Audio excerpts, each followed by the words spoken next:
I'm Justin with Fangoria magazine and Gore Zone magazine pretty soon as well. How many people are familiar with Fangoria? Gore Zone? Anybody remember Gore Zone? Yeah? Cool.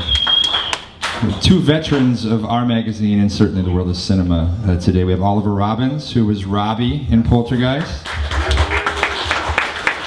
Marty Casella, who was Marty in Poltergeist. So I'd like to start off with Oliver.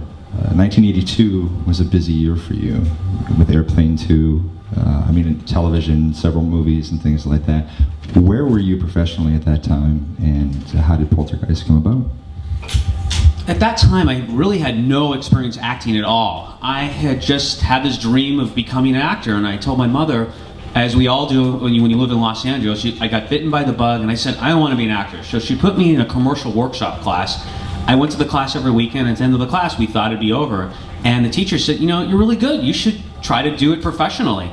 And so I was introduced to a couple of agents, and I did one commercial, and then there was an open call for this little Spielberg movie called Poltergeist. And it was an open call, and hundreds of people showed up, and the line wrapped around MGM. I don't know how many people actually were there. And I said, my mom said, do you really want to go? And I'm like, it's going to be hours. I'm like, sure, we should try it. Let's see what happens. So I'm lucky enough, my mom, I convinced her. We went, and after a series of callbacks, Stephen and Toby gave me the part. And I was the most fun a boy could probably ever have for a summer. And since I had no experience whatsoever really acting, everything they told me, I accept it. You're gonna be acting backwards. You're gonna have trees coming at you. You're gonna be hanging upside down. I said, oh, sounds good. It's like going to camp every day. And it was the best experience. I got to work with people like Marty, and you hear all these nightmare stories of being a child actor, and it was the antithesis of everything that people say being a child actor could be.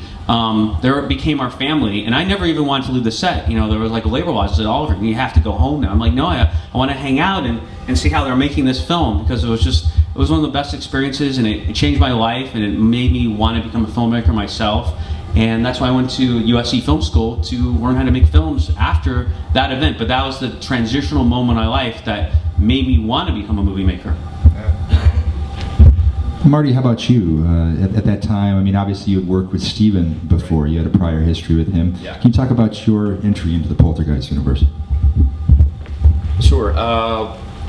When I graduated from college, I started as an actor, and I kind of didn't want to do it anymore. And my dad is in the film industry, and he called me one morning and said, I'm going to start working on a new film called 1941 for Steven Spielberg, and I want you to come work for me. And I worked in the transportation department for almost a year. I got to know Steven. The shoot was a long time, and at the end of that, he said, do you want to come on and be my production assistant on Raiders of the Lost Ark? And I said, that would be, yeah, I couldn't even speak, basically. Absolutely, yes. And in the meantime, he produced a movie that maybe I know some people saw, called Used Cars with Kurt Russell. Yeah. It was a great movie, and he produced that, so I went on, for 3 months, they sent me off to work in Arizona.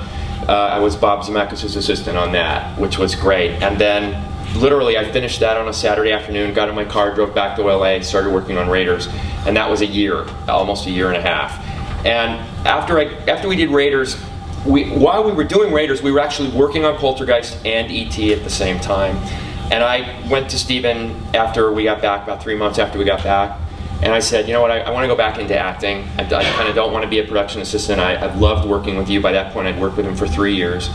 And I said, I'm going to go back and start acting again. And I did, and about 3 weeks after that, I got a phone call from Mike Fenton, the casting director, and he said, you know what, we wanted the role of Marty, it was Tak then, to be played by an Asian actor. We couldn't find one, so Steven thought, you should come in and audition for us. And I was astonished. I couldn't believe it. So I knew what the script was. I was there while they were writing the script. And on the drive to the MGM to audition, I practiced being afraid in my car on the freeway. I was breathing heavy, and people thought I was nuts on the freeway. Not what I do on that freeway, though. Yeah, no. But I was on the freeway, and I was just screaming my head off and breathing heavily and going, no, like that. And people were you could see in the cars, people were staring at me around the corner. So I got there and auditioned. And I told this story to Oliver. he didn't know what had happened was that I auditioned, they put it on videotape, and I didn't hear anything. And I thought, oh well, I didn't get it. Oh, it was nice. It was nice of them to call me in. And then one day the phone rang and it was Steven's new assistant, and she said, next week we're having a screening of Raiders of the Lost Ark. It hadn't come out yet. It was the first screening of the movie, the first complete screening. And only Steven's little team basically was going to be there, and the guys from Lucasfilm. Not even any Paramount executives. It was just Steven's private screening to thank everybody that had worked for him. And she said, he wants you there, and can you come? And I said, yeah, absolutely.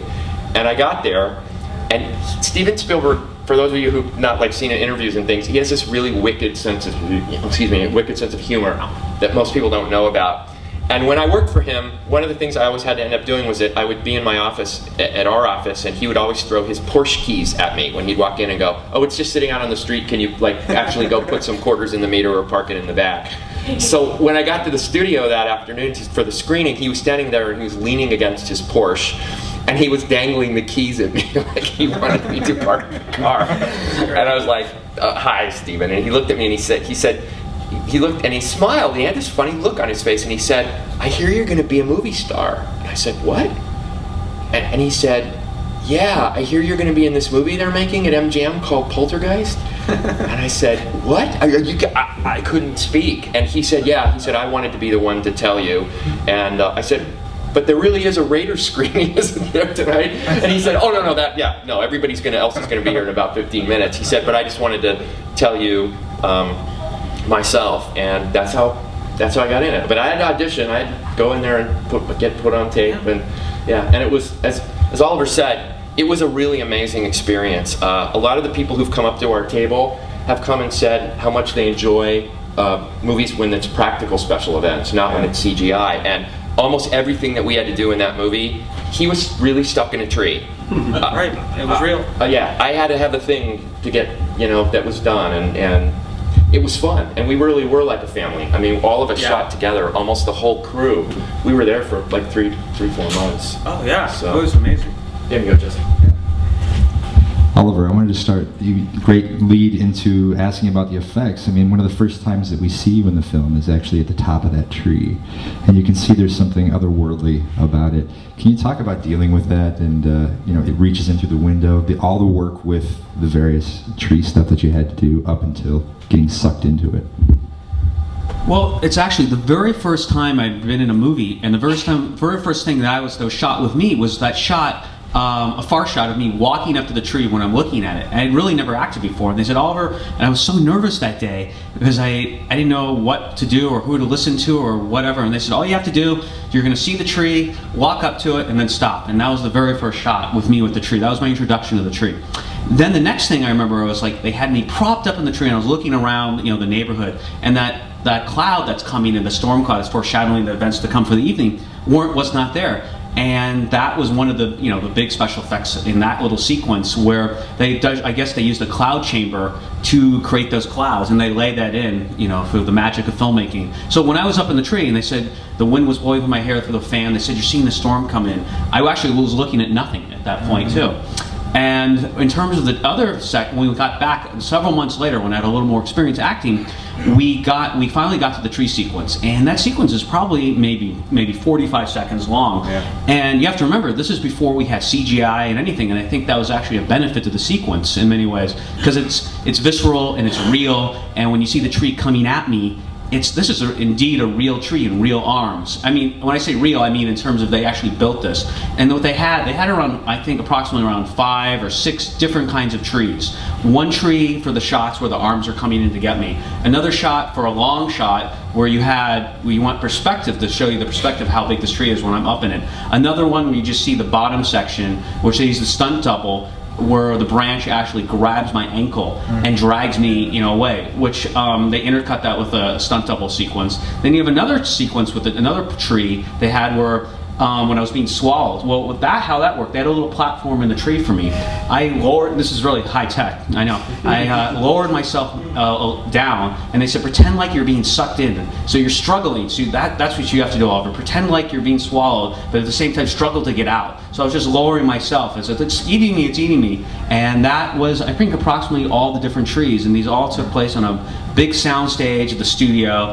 And they recreated the environment. They laid in the background. And the sequences, I was watched it a couple months ago. And I'm like, wow, this is amazing for something that was just done, you know, in '81. And I think it probably looks more real than something they maybe even do today, because, you know, CGI is sometimes not where it really needs to be and really takes you out of the movie. Yeah. Can we talk about, breaking this up into some other cast members? Your parents, Craig and Jo Beth, in the film. What kind of relationship did you have with them and dealing with them on the set? Did you guys have some bonding time outside of shooting? We definitely did. I mean, working with them was just, they became my, my second family. And the thing that really brought it home to me when I was there, we were shooting in wonderful Simi Valley in California, and they roped off the whole entire neighborhood, I guess, had shown up to see the production. And someone came up to me and they said, "Where's your mom?" And I pointed to my real mom off the set, and they're like, "No, Oliver, no, I mean, where's your real mom?" Referring to Jo Beth. And I was like, yeah, I guess she really is my mom. And Jo Beth was just so great, because I really didn't have very much experience acting at all. I didn't know really what I was doing. I was just being myself and being a kid and trying to do the best job I could. So Jo Beth really took me under her wing and really helped me, act. She said, in this sequence we're running, why don't you run in place? You want to get into character, and we talk about the role, we talk about what I'm doing in the scene. So the one thing I love about that movie, the children are just so natural, and so that's why I think we're able to get to that point where, and a lot of, you watch a lot of kids today on TV, and it's very synthetic. They don't seem like the kids around the block, and I think that's what Steven and Topi were able to get, and I think part of that was my relation with Craig and Jo Beth, and it just made me feel so warm and comfortable, and they weren't intimidated by the fact they were working with a child, because the old saying, they say most adult actors don't want to work with children or animals, and we had both in that movie. So they made it so comfortable where I could just be myself, and a big chunk of that movie I was able to ad-lib my own lines, and I felt like I was just there living the moment in this family, and the relationship I had with Jo Beth and Craig and everyone really created that environment where I could be that kid. Yeah.